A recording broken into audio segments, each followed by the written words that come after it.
Hi class, it's me, your professor, Professor Carlo. Welcome back to Contemporary Literature. Today, we will be discussing short story literary terms. So in this case, this presentation would give you knowledge on what are the structure, genre, and elements that we can find in short story, and that would be part of your task at the end of this presentation. So, starting with the plot, it's very important for you to understand and also determine the elements in the plot. And this plot actually follows a framework, or in other words, we call it story structure. In this case, one story structure that I'd like you to be familiar with is the Freytag's pyramid, in which the story is structured with the following elements or with the following stages. First, the story has a beginning, exposition, or introduction. The story has its rising action, its climax, the falling action, and the denouement, or the resolution or unraveling of the story or ending of the story. And I'd like you to carry this structure as we go along with the following slides. Now, how do stories really start? They started with their exposition, and this is when the background of the characters are unraveled. So this is when a character is introduced, a main character is introduced, protagonist and antagonistic characters are introduced in the story. So basically, this is when we name the characters. Next would be the rising action. So this is when some conflicts between the characters are initiated or triggered. Rising action or complication develops the basic situation or the conflict. This is when the conflict grows between the characters. For example, um, in Twilight, two characters are becoming in love with each other. That may not be a conflict, but that might be a trigger that would create rivalries between social group, in the case vampires and humans, and other stories as well. In the climax is the most exciting part of the story because this is when authors intensify and it suggests a thrilling emotion or a suspension feeling among the readers or the viewers. Something happens to decide the outcome of the conflict. So this is when the conflicts between the characters are heightened, and you would see that or you would observe that in the climax stage. Moving forward, the falling action would be gradually resolving the conflicts between the characters, or it could also be the effects of what was intensified in the climax part. So, in this story of Little Red Riding Hood, we would observe um, the chronology or the sequence of the story. So, in the beginning, Little Red Riding Hood's mother gave her a basket to deliver to her sick grandma. So, this is the introduction exposition part where Little Riding Hood is named and is described, and her grandma is also described being sick, followed by the second box, which tells us that her mother said to stay on the path all the way to Grandma's house, not to stop or speak to anyone. Now, in the beginning, we would identify that there are three characters here. It was introduced that Little Red Riding Hood, her mother, and her sick grandma were the characters in the story. Now, moving forward, excuse me, moving forward to this situation, As she was walking through the forest, a wolf spotted Little Red Riding Hood. He asked her where she was going, and she stood him to her grandma's up the path. So he ran ahead of her. Now, this time, um, this is the rising action in which the wolf was introduced in this stage, and the conflict between the two are started to arise.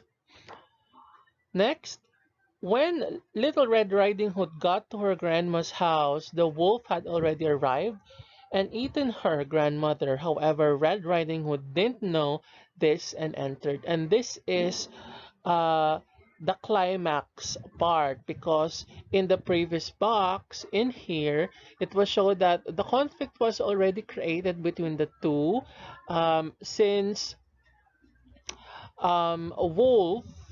Wolf was told that Red Riding Hood was heading to her sick grandma. The wolf attempted to um, go there, um, or he ran ahead of her. And so when the wolf got into her grandma's place, the wolf has already eaten the grandma. And this is the climax part. Next, when Little Red Riding Hood entered and saw her grandma, she thought something was odd because her grandmother looked strange. That is when the wolf ate her as well. And this is more intensified when Little Red Riding Hood saw an image of her grandma, but it looks very strange because maybe it has fur, it was color gray, so it looks very strange that this might be not my grandma. And the story ended. Luckily, a hunter in the forest heard the wolf and was able to save Little Red Riding Hood and her grandma by cutting open the wolf's stomach and freeing them. Although this is a non-real life story that whenever a wolf has eaten a human, you can suddenly open its stomach and retrieve the body. But this is not the case, since um, how the story was ended is how the prince saved both Red Riding Hood and her grandmother. You can also see and observe um, the structure in the following comics. I'm sorry, I skipped the other comic, but you observe that there are, or the stages are present in the short story, such as the exposition, the conflict, the rising action, the climax, the falling action, and the resolution or the ending of the story. Take note that conflict is very important because this is how you intensify a particular story. Without the conflict, it won't be more interesting, it won't be more motivating for the readers to continue the story. Now, when we talk about conflict, we refer this to conflict between ourselves, self. We talk about self conflict or human to human conflict. It could be supernatural to human conflict, and the characters or forces in the story. Now, another major element that you can observe in the short story, aside from the story structure, is how the story is told. It could be from a memory, and if it's a memory, we call it flashback. It is a scene that takes the narrative back in time from the current point. Another element in a story is, of course, the setting, because in the setting, the readers, would be able to imagine or visualize what's really happening in the story. And setting as an element is very important. This is when and where the story action take place. It tells us the time period, the time of the day.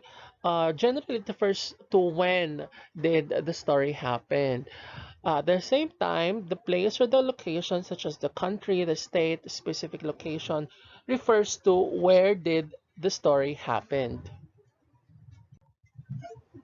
Moving forward, the tone is also very important because this is the emotional attitude that an author takes toward distributing a theme to the characters. So tones are deployed among the characters, such as the main character is being happy, another character is being sad, another character is being mad or being confused.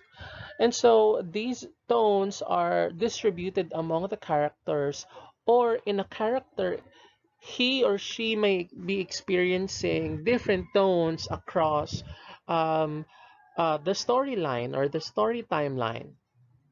Now, examples of these tones are depressed, funny, angry, romantic, dark, gloomy, scary, optimistic, and others. Mood, on the other hand, is the way a story makes the reader feel. So, whenever we read a text, especially a story, it suggests a mood, such as making us feel sad because of the story. It makes us feel happy because of the romantic um, stage in the story, or it makes us cry because of the sad story. And that is what we call mood. It's mood is something that we feel as readers because this is the mood that the text is suggesting for us to feel. Point of view, or how a story is told, it it how is the story told is through different point of views. It could be a first person point of view by narrating uh, the speaker as the use of I, the first person pronoun I. Third person, such as the use of he, she, they. In this case, if the writer have used a third person point of view, the characters are named such as Mario, Carlo, Francesca, and other named characters. We also term it as omniscient. That means all-knowing. The narrator can see all action and may be able to show multiple characters' thoughts. So when we say omniscient, it's basically a third person point of view, and the characters are all named in the story. Theme is actually one of the highlights whenever we read a particular story, because a theme is actually a basis of understanding a literature. A thing could be unpacked right after we read a literature. This could be themes or topics that we learned. It could be morals of the story. It could be things that you learned from the text. It could be idea about human life and human nature that gives meaning to a story. It could be a central message, a main topic of the work of literature. Foreshadowing is another strategy. When we say foreshadowing, this is when the author gives us hint or clue that there's something may happen in the future. So that's a strategy. For example, in the beginning or introduction, there are some strategy that shows foreshadowing, and that would connect that this might be a clue that something may happen in the rising action, climax action, or in the succeeding stages of the story. So, finally, you are given a task for this week, and your task is to submit a story structure analysis of the following short stories. I'd like to remind everybody that I have already given you the materials, and these are uploaded in our Microsoft Teams. So please just look for it. I'd like you to read The Summer Solstice and Clay, although this was our pending text to be discussed in the class, I expect that you have already read the stories, and if not, just read it this week. What I want you to do are the following. Pay attention to the instruction. After reading the two short stories, I'd like you to draw the pyramid, a story structure pyramid on a Word document. And this is an example of the pyramid or story structure. Insert text in each stage. So you have to insert what happened in the beginning of the story, in the rising action of the story, in the climax, falling, and the denouement.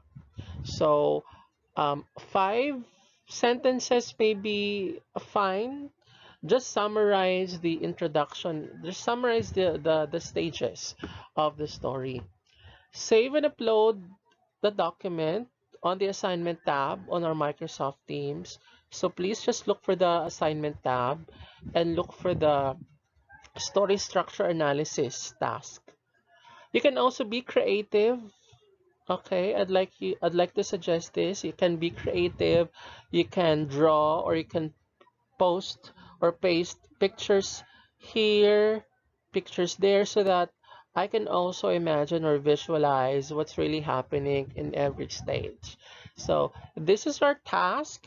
If you have questions, please comment on the post, below on the post. Thank you so much, and please like and subscribe to my channel, and always look forward to my online lectures. Thank you and keep safe.